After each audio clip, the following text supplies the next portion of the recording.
భద్రాచలము పుణ్యక్షేత్రము అంతా రామమయం. భక్తుడు భద్రుని కొండగా మార్చి కొలువై ఉన్న స్థలం.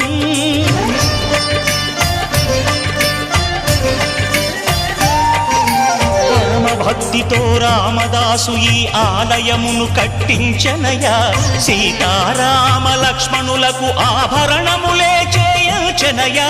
పంచవటిని ఆ జానకి రాముల పర్ణశాల అదిగో. సీతారాములు జలకములాడిన శేషతీర్థమదిగో. రామ భక్తితో నదిగా మారిన శబరి ఇదేనయ్యా.